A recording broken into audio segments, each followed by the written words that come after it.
Hello, good morning. Do you hear me? Yes, sir. Great.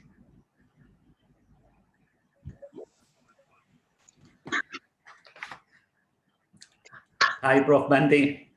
How are you, Pa? Fine. How are you? Nice to see you again. Yes.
So good morning, one and all.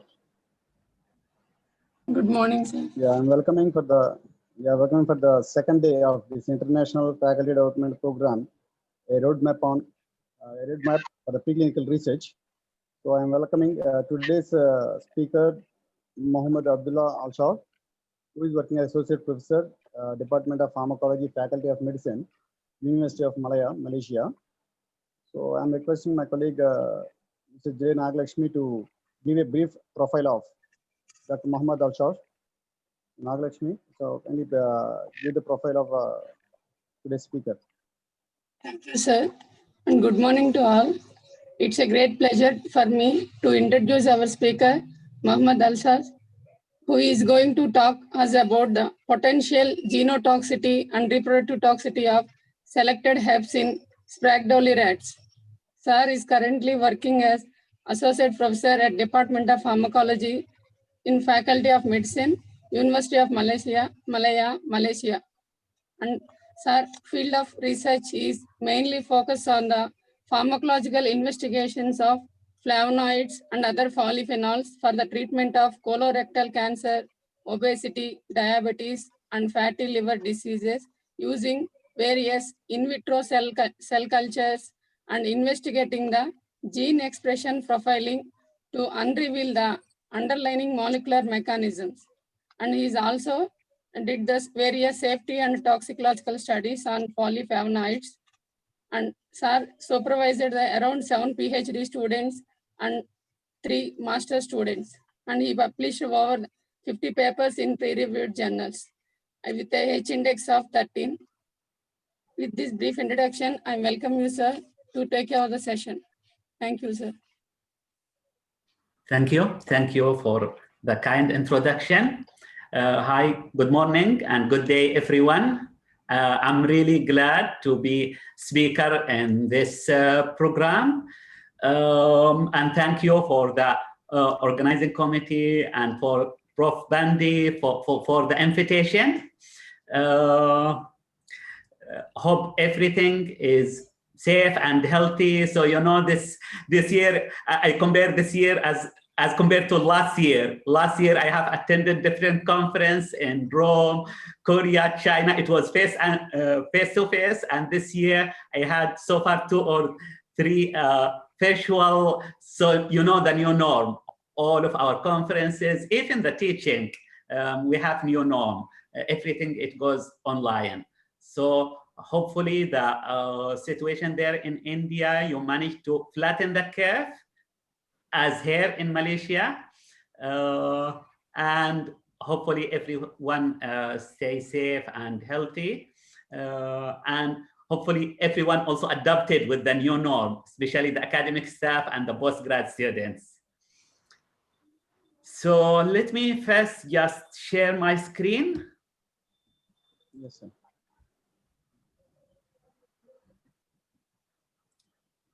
So it's disabled. Can you allow me to share my screen? The admin? Yes, sir. Yeah. Okay, so.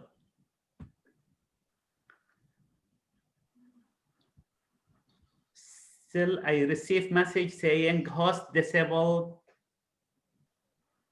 screen sharing.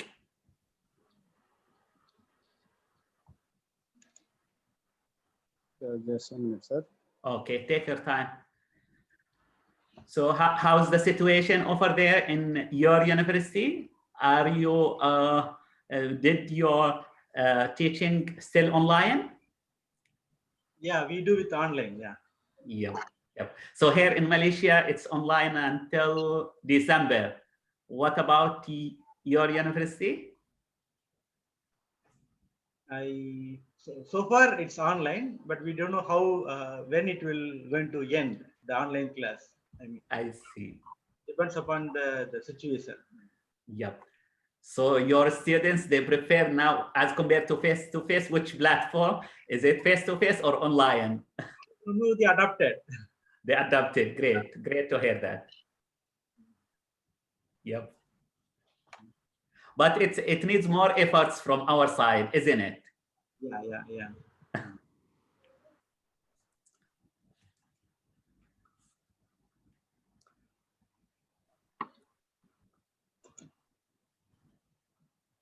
Yep. So I'm able now to share my screen. So let me just basic advanced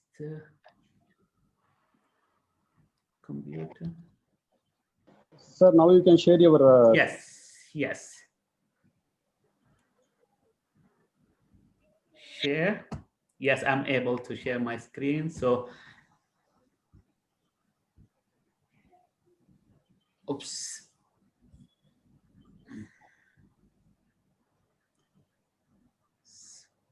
So,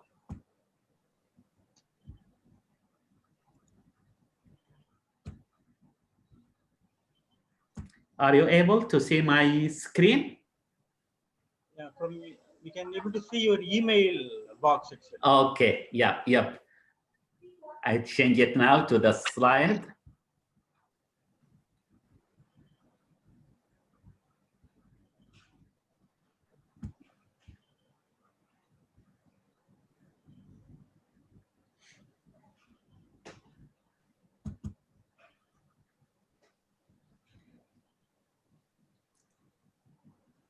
Just give me 1 minute. Yeah. Take your time. Yes, sir. Yes.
the slides, it has too many photos, so it seems it's a bit heavy now. So, yep.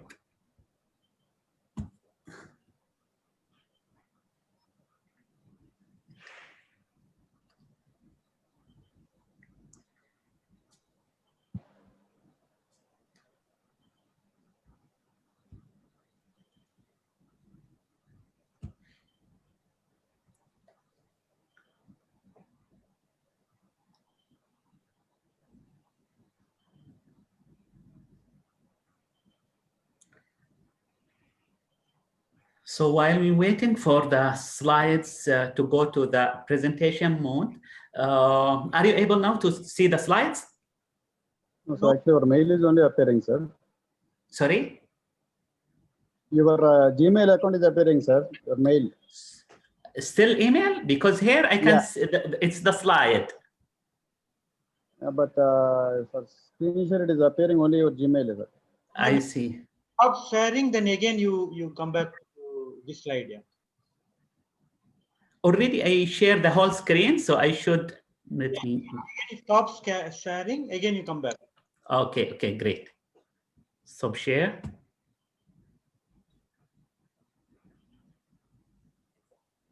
Yes, Okay. now you can share once again, sir. So now let me just share again. Slideshow. Yep.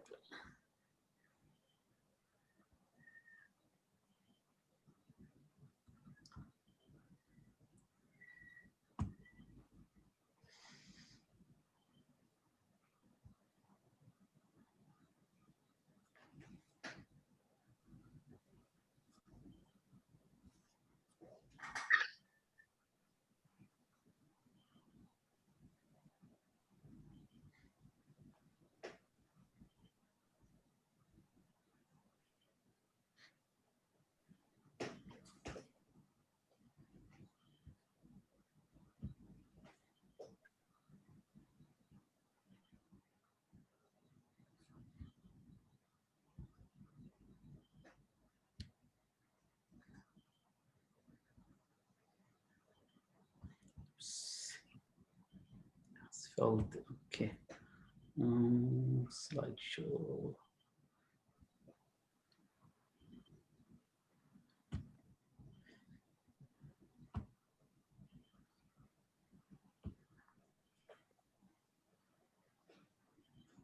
What about now? Yes.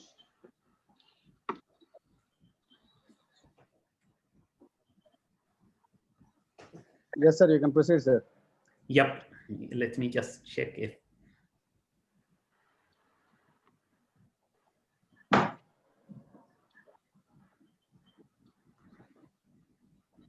Because it doesn't go to the next page, to the second page.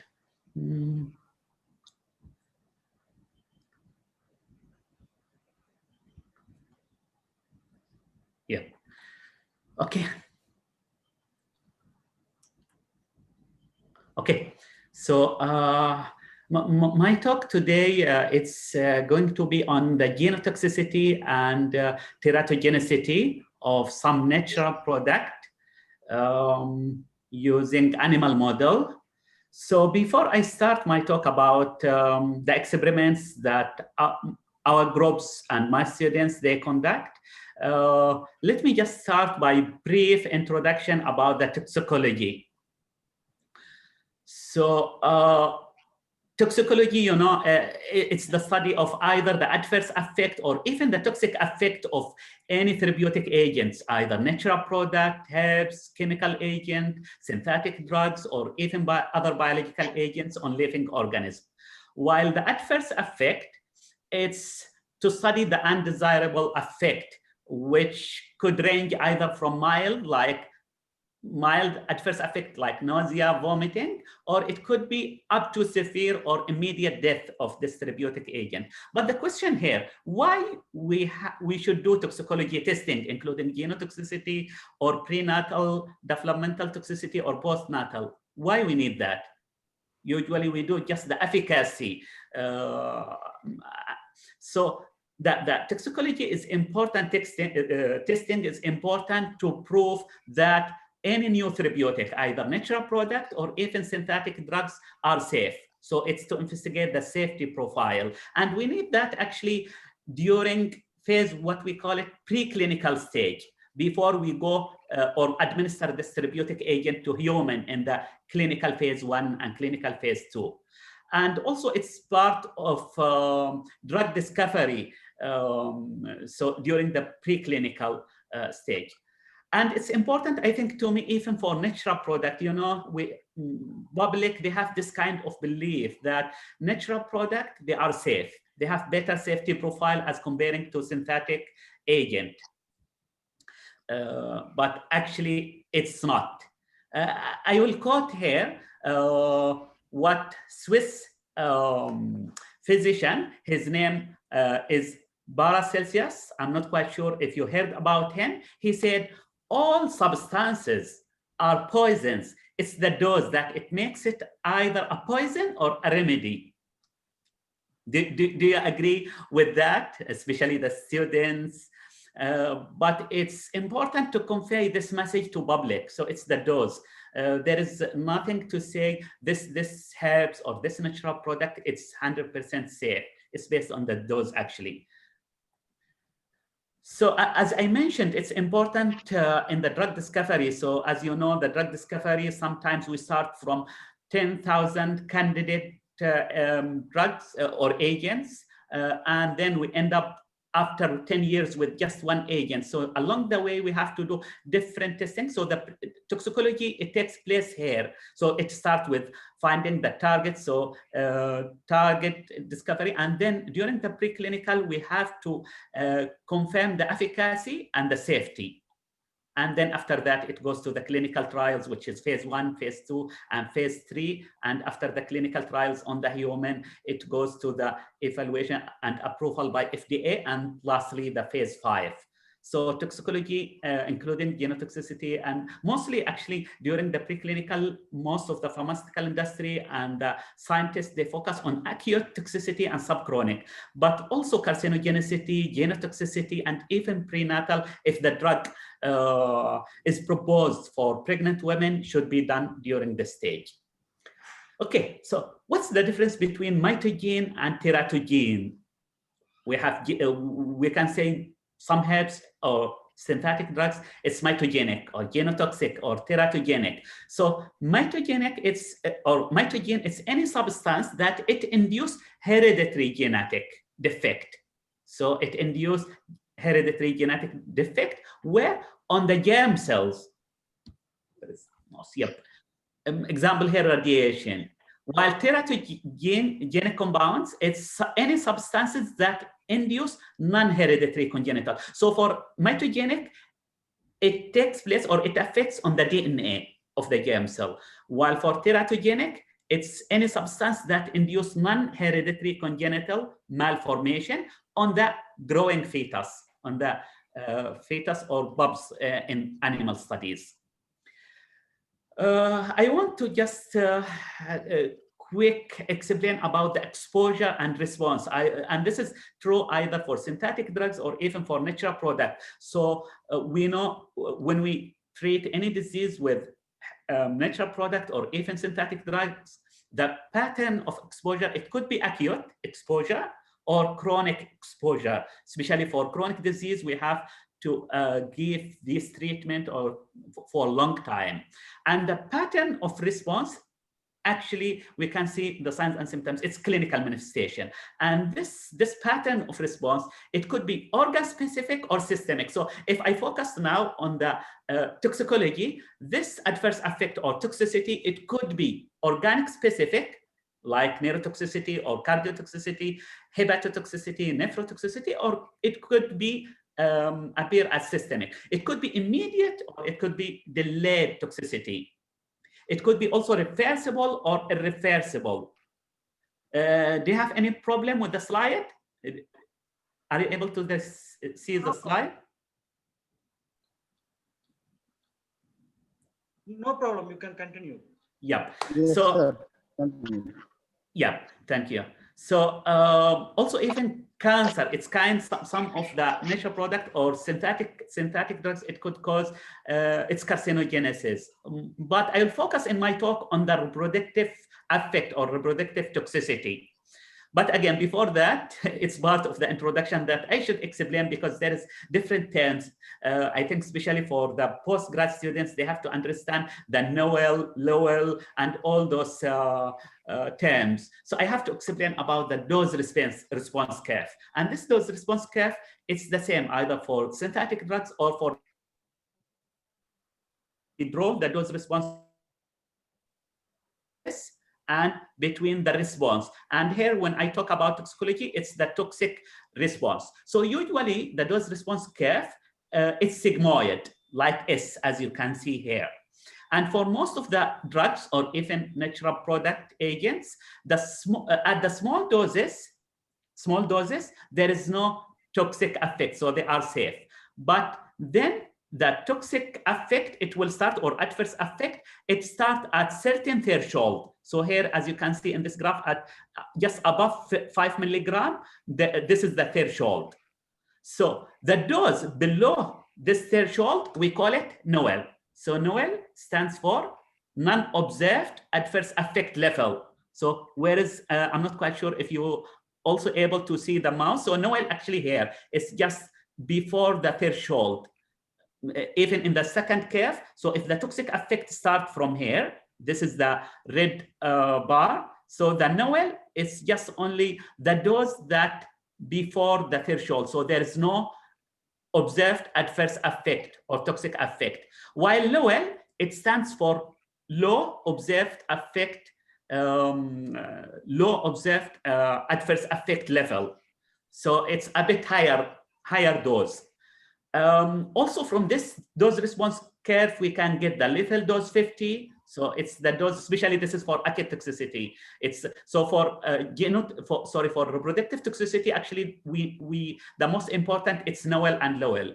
While for lethal dose 50, it's more applicable to acute toxicity. It's the dose that it kills, as you know, 50% of the animals. And there is two types of dose response curve. Most of us, we get what we call it monotonic response curve, which is by increasing the dose, the effect or the toxic effect, it will increase. But there is another type, and this is the classical response curve or most common. But some drugs or some natural product, we can get non-monotonic. Have you heard about the non-monotonic, which is U-shape? In this curve, the low dose, you can see there is adverse effect or there is toxic effect. In the medium dose, there is no adverse effect or no toxic effect, and higher dose, there is toxic effect. So it's kind of U-shape rather than linear shape. So by increasing the dose, sometimes it goes down and then it goes up. And mostly here, the hormones and endocrine disruptors and some vitamins, it gives this kind of response curve. And as I will explain in the next few slides, I'll introduce two plants. One of them, it gives us monotonic response, the other one non-monotonic response. Okay, so as you know, toxicological studies should be performed before clinical trials. So what are the most important toxicology studies? Acute toxicity, which is single dose. I'll not go in details in that because I'll focus just on reproductive toxicity. There is also chronic toxicity, and this is repeated dose toxicity. And by the way, both acute toxicity and chronic and even subchronic should be conducted in two mammalian species, rodent and non-rodent, especially for those seeking to register drug under FDA. And of course, they do also some genotoxicity or carcinogenicity. And here it comes the reproductive toxicity or teratogenicity studies. And they have to determine the lethal dose 50, the Noel, which is non-observed adverse effect level. And at the end, they have to compare this animal toxic dose to human. How to translate now this toxicity to the human. And also, again, my talk will not focus on this because there is it's different topic. There is formula, actually, it's based on the body surface area, and there is factor to convert from human to what we call, from animals to what we call it human equivalent dose. I want to emphasize that most of the toxicological studies, it's based on the OECD guideline. So it's based on the valid method. OECD stands for Organization for Economic Cooperation and Development. So each types of toxicity or toxicology study, it has its own toxicology. And even for acute toxicity, based on OECD guideline, there is 2 or 3 different protocol. Mostly, I'm sure most of you, they are using OECD guideline 423 for acute oral toxicity, but there is also another protocol, which is up and down procedure, which is OECD guideline 425. And for chronic toxicity, the OECD guideline 452. I'll focus today on those in red color, which is relevant to the genotoxicity and reproductive toxicity. So for genotoxicity, there is in vitro test, we call it EMS test, or bacterial reverse mutation test. It's the number of OECD guideline, it's 471. And for in vivo, for the animal model, for the genotoxicity, the test, we call it mammalian erythrocyte micronucleus test. The number of this OECD guideline is 474. Of course, there is carcinogenicity study test. It's different. Perhaps later on, if you are interested in any OECD guideline, just search by the number or by the test that you want to perform, like neurotoxicity or whatever study, neurotoxicity study OECD guideline. So it will comes up with the number and the PDF file with the procedure. For prenatal, today I'll introduce the genotoxicity and prenatal developmental toxicity. Actually, my group, they follow the OECD guideline number 414, which is the teratogenicity. For postnatal, it's different. So we have prenatal and postnatal developmental toxicity. It's 421. Neurotoxicity is 424. So what I want to say, there is different OECD guideline for different toxicity studies. Let's move to the reproductive toxicity. So what's reproductive toxicity study? It's to study the adverse effect of any toxicant. It could be natural product or synthetic drugs or biological agent or whatever on both male and female reproductive system. And for today, I'll focus on female reproductive toxicity because also there is another approach to study the reproductive toxicity on male system. More reproductive, male reproductive system. Of course, the toxic effect, it could cause infertility, it could alter the gender ratio, it could cause mutation at the chromosomal and DNA level. It also, it includes the prenatal and postnatal developmental toxicity. So as I just mentioned, my talk will focus more on developmental toxicity. So what's developmental toxicity? It's to study the adverse toxic effect of any therapeutic agent on the developing embryo or fetus. Sometimes we call this developmental toxicity teratogenicity or embryo toxicity. And there is different approach, which is embryo lethality, and it has different guideline as well. So how toxicant, including natural product, it could cause reproductive toxicity or prenatal developmental toxicity by 2 methods. Either it acts directly on the cells of the embryo, so it could cause cell damage or cell death, leading to abnormal organ development. So this is the teratogenicity. Or the toxicants or the therapeutic agent, it will induce mutation at the DNA level of the parent's germ cell. So those are the 2 approach.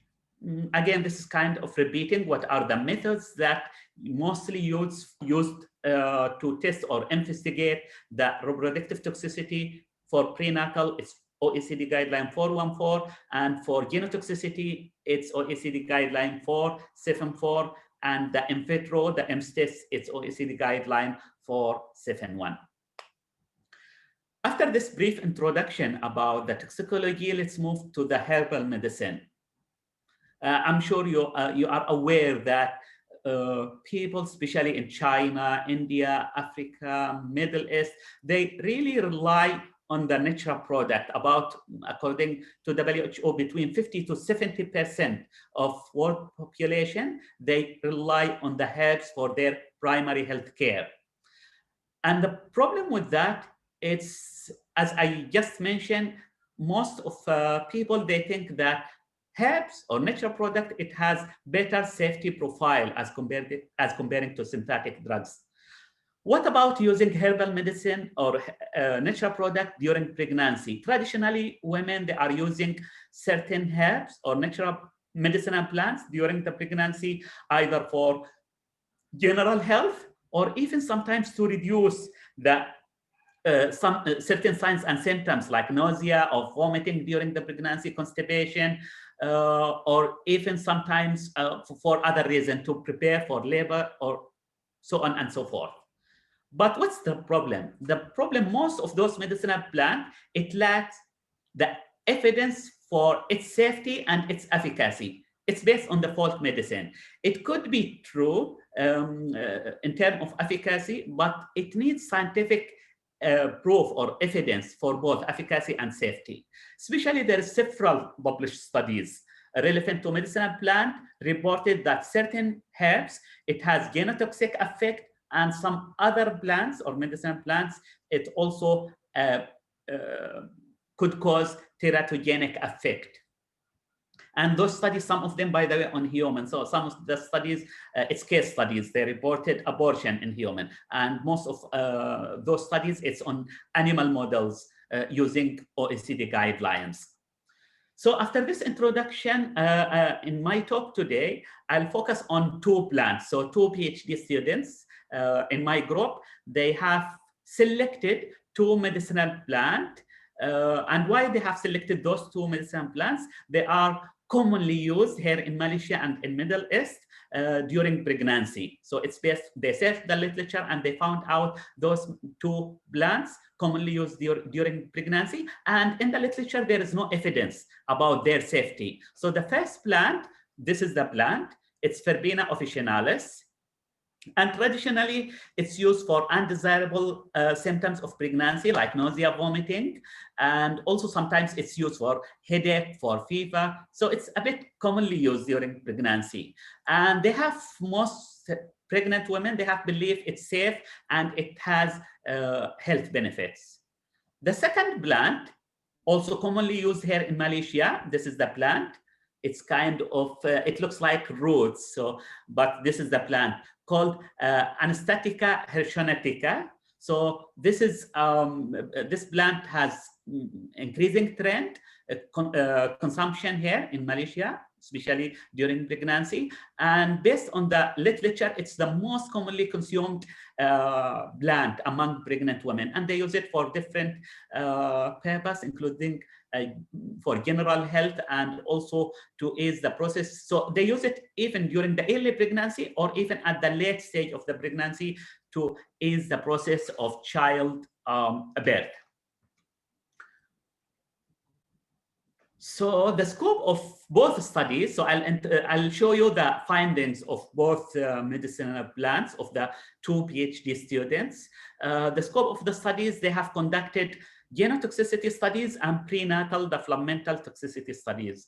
For genotoxicity studies, they have conducted in vitro tests, as I told you, modified EMS tests. They use OECD guideline 471 EMS tests, and they have also done the genotoxicity studies on animal model using SD rats, male and female.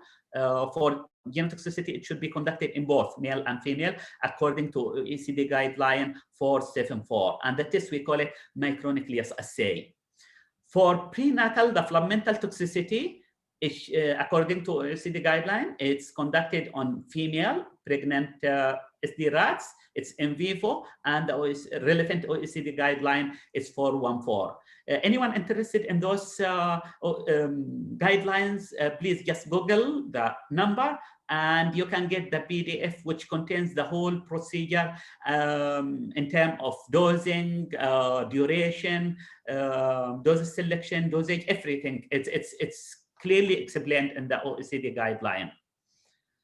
Okay, let's start by, so for today, I'll skip the in vitro. I'll focus more on the in vivo genotoxicity and the prenatal developmental toxicity.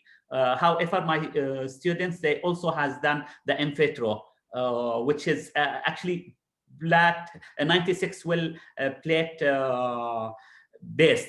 So there is different bacteria, Salmonella and Escherichia coli, and they treat certain wells, certain bacteria, and some wells without treatment, and they see if this those medicinal plant, of course, the extract or the pure compound or whatever, if it has mitogenic effect or no.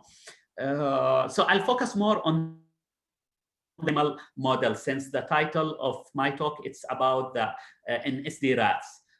So the first part, the genotoxicity. Again, we call the test, it's rat bone marrow micronucleus assay.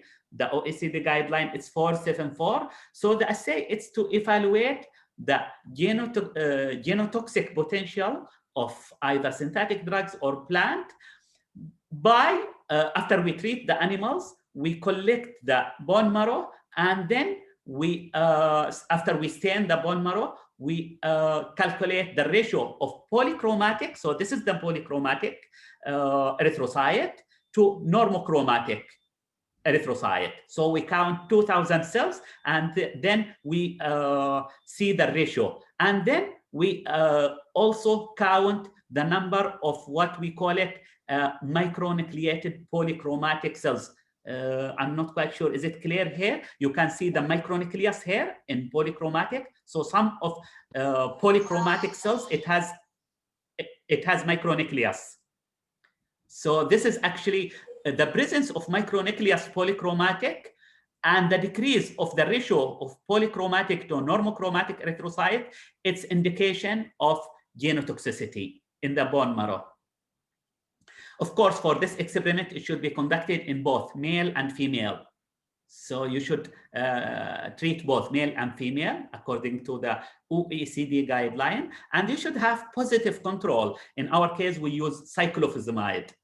So cyclophosphamide, it's well-known mitogenic or genotoxic compound. And of course, you should have the negative control, which is usually, you should treat the animals with the vehicle. So if your vehicle is saline or between 20 or whatever, the vehicle that you dissolve your crude extract, you should treat the negative control. Okay, so this is the experimental design. So you should have equal number of SD rats, male and female, and you should have, according to the OECD guideline, you should have 4 to 5 groups. So again, I repeat, the first group, it should be normal control. It should contain male and female. So in our experiment, 5 male and 5 female. This is the first student. The other student, City, she used 6 male and 6 female, the vehicle. Positive control, which is cyclophosphamide. Again, you should have 6 male rats and 6 female. And then your treatment. And according to this OECD guideline, you should have minimum 2 doses, and the advice, it should be 3 doses. I'll show you the results. Again, one of students has done optimization or preliminary or pilot study, and then she selected only 2 doses. Dr. Siti, while Abdul Mannan, he directly goes for definitive studies. So he worked on 3 doses, 500, 1,000, and 2,000. And those doses, by the way, they are suggested by the OECD guideline. There is maximal dose, and there is also range of the doses. So after you treat them, both male and female, for certain times, for 3 days, based on the protocol, then you have to observe during this 3 days any signs of toxicity, and then you have to sacrifice the animals and collect the bone marrow. And then after you stain, after staining the bone marrow, after you stain the bone marrow, it looks like this. So those, the first half part, it's for the female, and this is the female, and this is the male.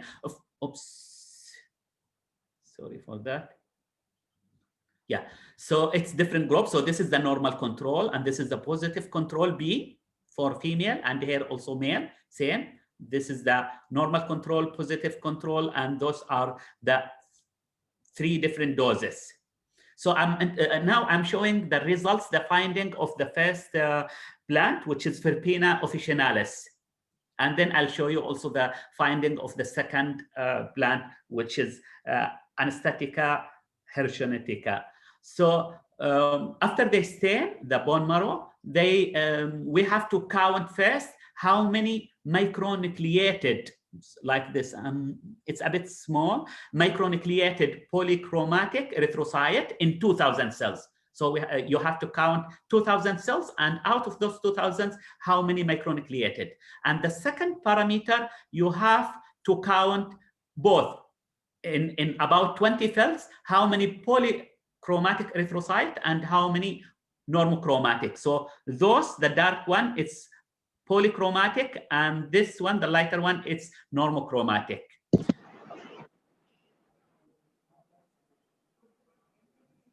Yes, any issue? Is it?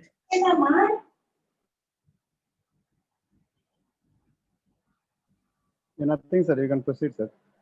Okay, great. So in this table, you can see the findings of the first plant, which is Verbena officinalis. After they do the calculation, of course, they have to calculate the average plus minus standard deviation. So this is the average plus minus standard deviation, or mean plus minus SD for each group. And then after doing statistical analysis using one-way ANOVA or t-test based on how many groups they have, since here we have 5 groups. So as you can see here, the first students have injected or given treatment for 3 different doses. So the first parameter, which is the micronucleated, as you can see, there is no significant difference between treated groups and untreated. So the first group, the NC, it's the normal control. But the positive control, as you can see, the number of micronucleated, it increased, which it shows signs of toxicity or genotoxicity, because it increased the number of micronucleated cells. The second parameter, also, there is no significant difference between the treatment for the 3 doses and the normal control, but the positive control, it reduced the ratio of polychromatic to normochromatic. So these findings, it indicates that this plant, it has no genotoxic effect in vivo. But by the way, the in vitro, it shows other results. It shows there is mitogenic effect. So in vitro, there is mitogenic effect. So the in vitro, the MCIS, it shows mitogenic effect, while in vivo, there is no genotoxicity on the bone marrow. That's why also for the in vivo or in vitro, there is different protocol.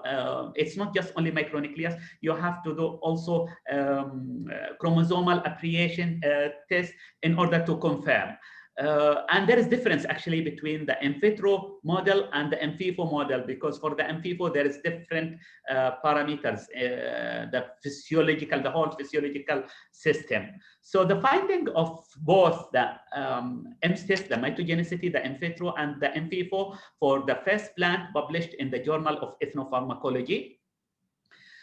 While the second plant, those are the findings of the second plant, which is, just to remind you, Anastatica, hierochuntica. Actually, we got similar results. There is no genotoxic for the 2 doses, 1,000 and 2,000, as compared to the normal control. But again, there is mitogenic. It causes frame shift and also some other types of mutation in the salmonella. And the findings of the first part, the genotoxicity of the second plant, published in the Experimental Biology and Medicine. Let's move to the teratogenicity. It's actually the main part of my talk today. I just now explain about the genotoxicity, but now I'll move to the teratogenicity for both plants. Let me just start by the protocol, how we conduct the experiment or the methodology.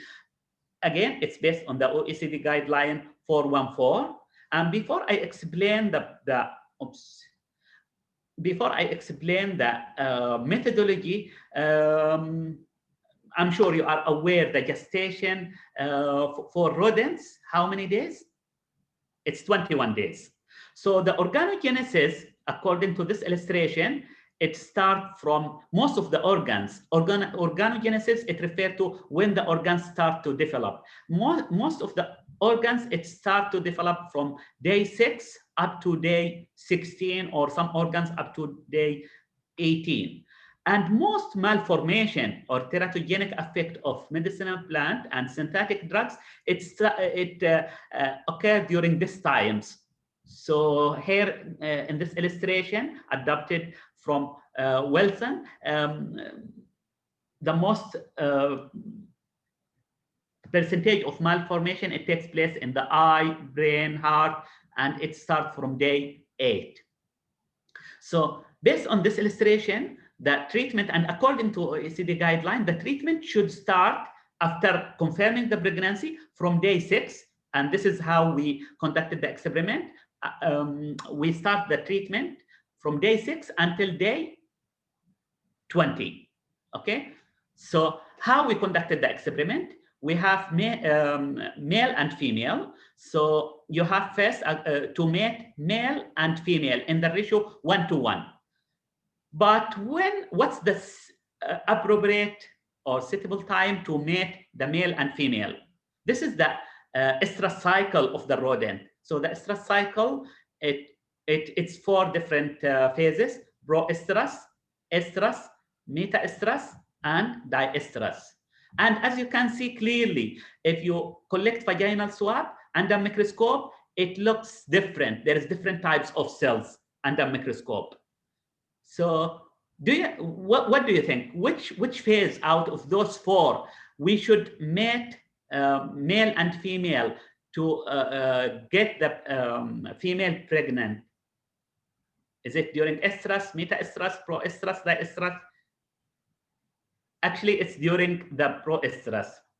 So this is, so when you start the experiment, if you are interested to do prenatal toxicity, you have first to collect vaginal swab daily for at least 1 to 2 weeks to establish the sequence of the estrus cycle. And actually it goes smoothly through those 4 phases. So each phase, it has duration. So once you establish this, then you know which day the animals will be in the proestrus, then you will mate the male and female during this stage, proestrus. And then in the second day, you have to collect another vaginal swab. So if you will find sperm, this image or here you can see the sperm in the vaginal smear under the microscope, or even here if also it shows some smear, or if you find the blood, it confirms that there is mating and there is the animals most likely will be pregnant. So this considered as GD, we count this one as gestation day 0. Okay, so this is the first part of the protocol. Then we follow up the body weight. Of course, when the SD rats become pregnant, the body weight will increase.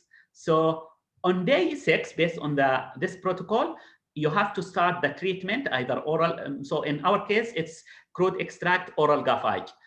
So based on this OECD guideline, you should start your treatment from GD6 up to GD20, and then on gestation day 21, we have performed cesarean hysterectomy to collect the uterus. So as you can see here, the number of pups.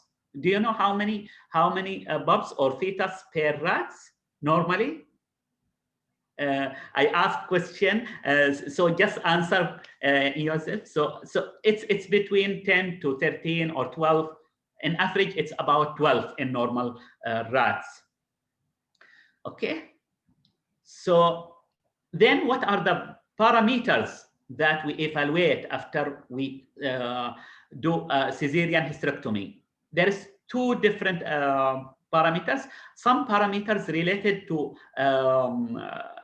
the dams itself. We call it reproductive maternal performance. Parameters, let me just check the time. Yeah, still have some time. I'll go a bit faster. So those parameters, it includes the pregnancy index, also any observation about any abnormalities, also the food and water intake, the body weight at GD0, 6, 9, and then the maternal. So maternal body weight, it's for the dams, for the mother, for the pregnant rats. Maternal, I'm talking all those parameters, it's for the dams. for the pregnant rats. Maternal weight gain during this 2 interval between GD 0 to 6 and 6 to 9 and so on and so forth. And then we calculate the corrected body weight gain of the pregnant rats. It's relative based on its body weight. So there is formula to calculate the corrected body weight gain.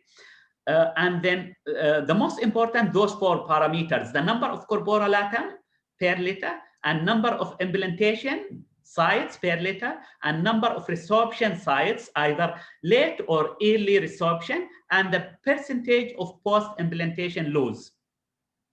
Those are the parameters related to the dams, while the parameters related to the fetus, it includes the number of live and dead fetus per liter. So we count how many live and how many dead. The gender distribution, because some therapeutic agent, it alter the ratio of male and female, and also the fetus body weight. If there is any external malformation, like this fetus, you can say there is malformation. We call this one, it's gastroschiasis. The intestine, it's outside, or if there is stunted growth or shorted tail, like this one. And then inguinal distance. So the short, it's male, and the long inguinal distance, this is to count the ratio or number of male and female. And sometimes we confirm the gender by dissecting the animal, if it's difficult to just measure the inguinal distance. And then we do staining for skeleton and for the skull to see any abnormalities in the bone and in the skull. So for skeleton, there's 2 stains. We use 2 stains. The Elchium blue. So as you can see here, the Elchium blue, it stains the cartilage to see if there is any abnormalities in the cartilage. While the Elzarine red solution, it stains the bone. So as you can see, bones here. So those are the fetus. The bones and the skull, it's stained with Elzarine red, while cartilage, it's Elchium blue. And then we see if there is any abnormalities. For the skull, after dissection and sectioning, we stain with Poems solution. Let's go to the findings. So this is simply I just briefly described the methodology and what are the parameters. The finding of the first plant, which is Verbena officinalis, first the body weight gain, we have the findings showed that the 2,000 dose and 3,000, it significantly reduced the body weight gain of the pregnant rats. So the weight gain of the normal control in between day 0 to 21, about 165, but for higher dose, it's just only 117. Of course, because as I told you, normal control, usually the number of pups or fetus, it's about 12. That's why the body weight, it's or the weight gain, it's a bit more as compared to higher dose. So this is kind of reflection again to the number of dams and number of resorption and implantation as well. The other parameters, the 2,000, especially the 3,000 dose, it reduced the gravid uterus weight significantly. It's lower as compared to normal control. The number of corpora latam under a microscope, it's significantly, it's 9.5 as compared to 13 per liter. And also the relative ovary weight, it's significantly lower. The total number of implant site per dam, it's also significantly, which means it has anti-implantation effect. So it reduced the number of implantation. And then the pre and post implantation loss, it's significantly here, it represents percentage. So it's about 35% post implantation loss in this dose, higher dose, Verbena officinalis 3,000 as compared to the normal control, which means those doses, including the 2,000, it has teratogenic effect. In terms of the fetus parameters, so the number of course, for each group, I forgot to mention, based on OECD guideline, you should have 10 pregnant SD rats for each group. So normal control 10, while for genotoxicity, it's 6 to 5 should be okay. But for the prenatal, it should be 10. So how have you noticed how many average number of pups or fetus per pregnant women per litter? It's about 12 or 13 for the normal control, while the number, it reduced significantly up to 7. In average 7 only pups, which means it reduced even the number of fetus. The ratio also, the plant, it altered the ratio of male to female. So it's about 2 male to 4 female. While if you notice that in the low dose 500 and normal control, it's about 6 to 6 or 6.7 to 6. Also, number of dead, there is no dead in the normal control, but this number, it increased. It's about 1 in average 1.5 to 1 per dam or per pregnant. Number of live also significantly reduced. It's 7.5 the average as compared to 13. Also, there is different abnormalities, the other parameters. I'll a bit go faster because I'm running out of time. So those are some of the normalities. You can see here clearly in the first image, this is the normal control. So this is the uterus horn. So as you can see, the pups are symmetrically distributed around the uterus horn. So this is before harvesting the uterus, and this is after harvesting.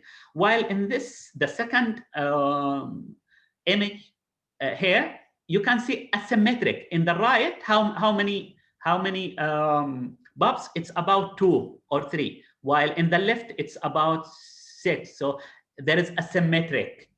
Also here, this is the 3,000. Again, on the right, it's about 2 or 3. While there is resorption, actually, there is no bulbs in the left at all. As you can see, this is the whole uterus after we do cesarean hysterectomy. So in the left, this is the left side, nothing there. Okay, and even in few rats, we just found 1 or 2 bulbs in the left side, as you can see. And also in 1 or 2 rats, there is vaginal bleeding, as you can see here in this photo. See. And also some dead rats. In terms of resorption, this image A and even B, you can see this is partial resorption. While here in C, this is a complete resorption.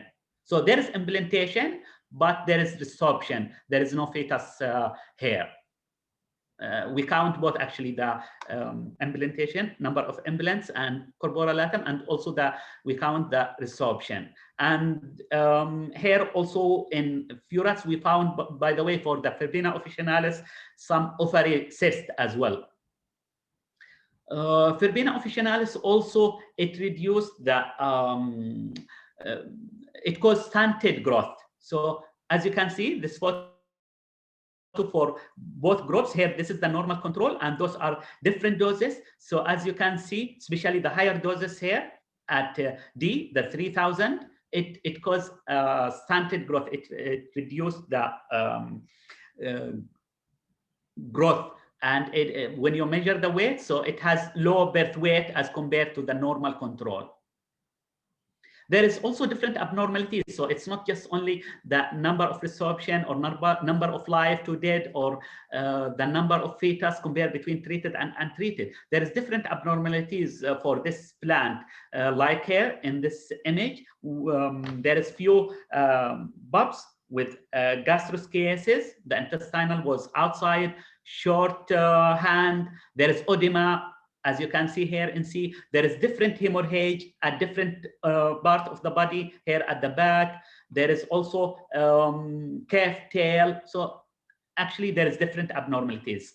So in this in this table, you can see the quantification of those abnormalities for each group for the first plant. Of course, for the normal control, there's a few abnormalities. This is normal to have less than 10% as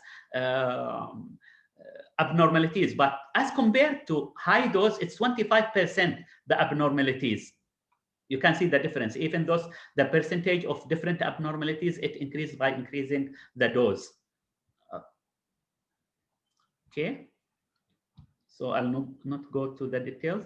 So I asked Abdul Manan, oops, it goes fast, to do phytochemistry for his plant, because we want to know what are the main active compounds that, or bioactive compounds that it could cause this teratogenic effect. So based on LCMS studies, they managed to identify different compounds, but those highlighted in red, tiberionic acid, litoline, apigenin 7, we found that in the literature, some of those compounds, it has some teratogenic effect.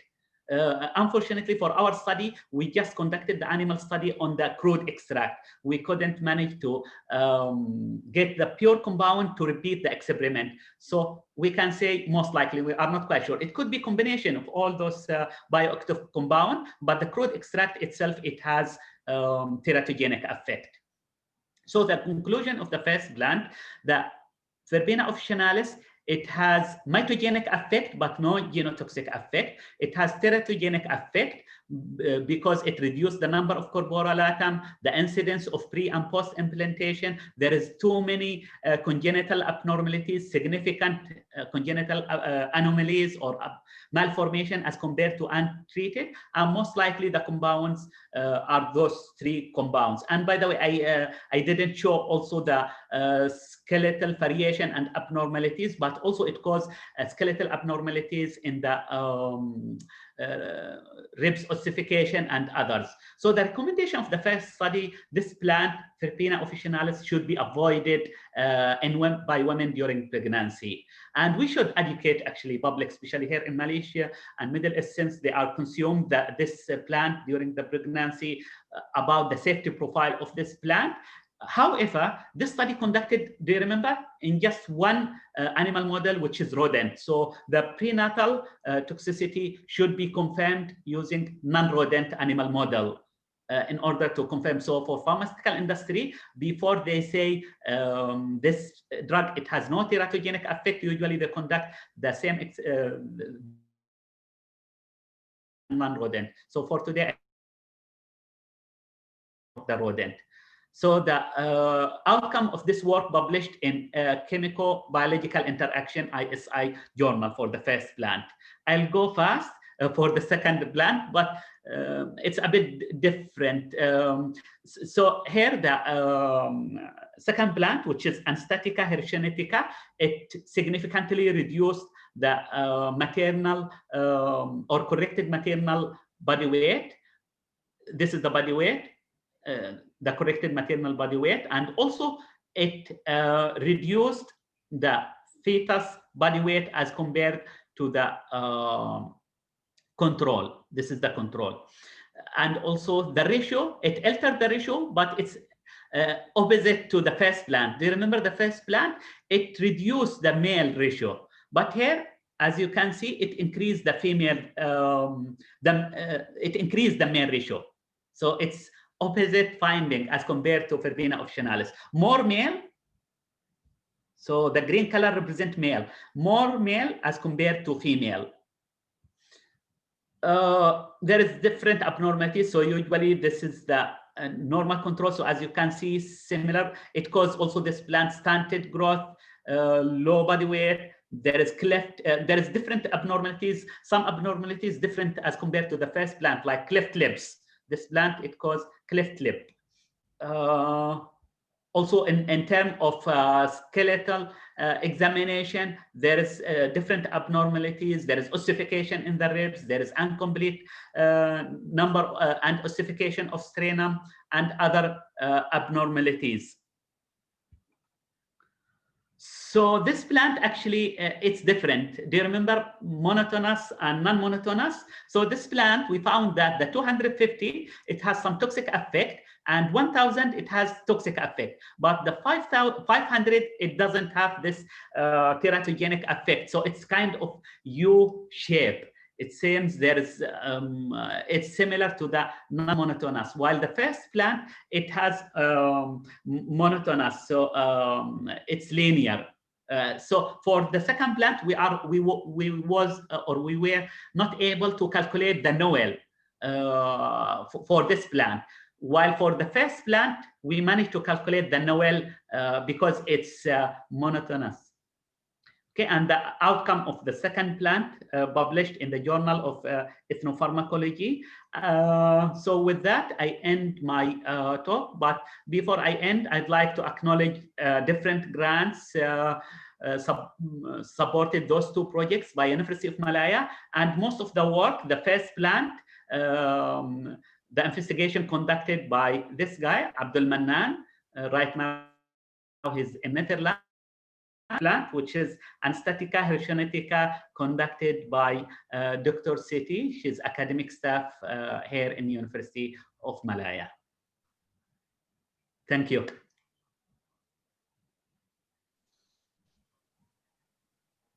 Yeah, thank you, sir. Thank you for giving us such a nice session. So, participant, you can interact with Muhammad Ashraful if you're having any queries. Let me just, I'm trying to, yeah, any question? Let me just unshare.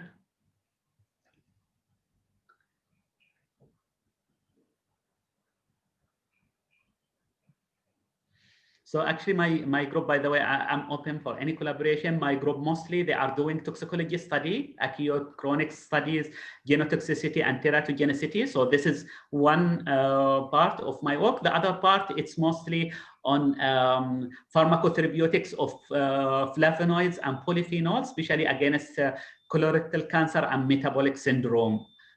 So it's pharmacotherapeutics with focusing on the signaling pathway and molecular pharmacology. While the other approach that I presented, some of the work, it's related to the genotoxicity and prenatal developmental toxicity, acute toxicity, and chronic toxicity.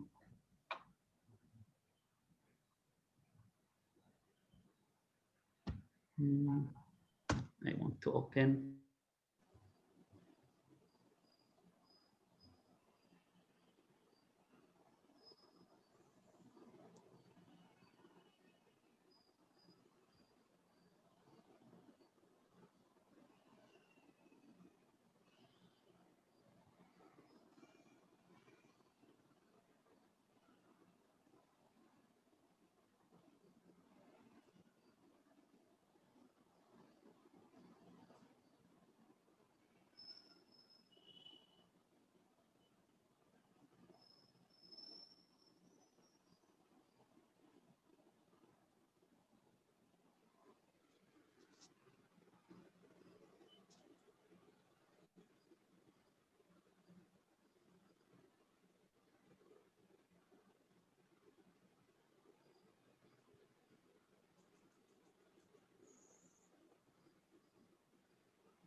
Okay, due to some technical reasons, today's speaker, I think, out of this.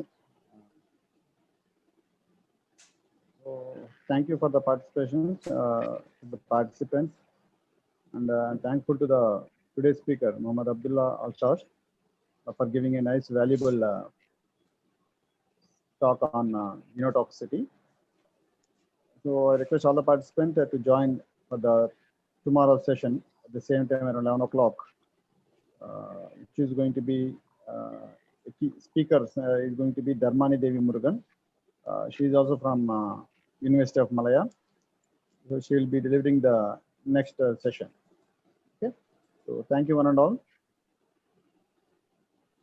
You will join tomorrow, 11 o'clock.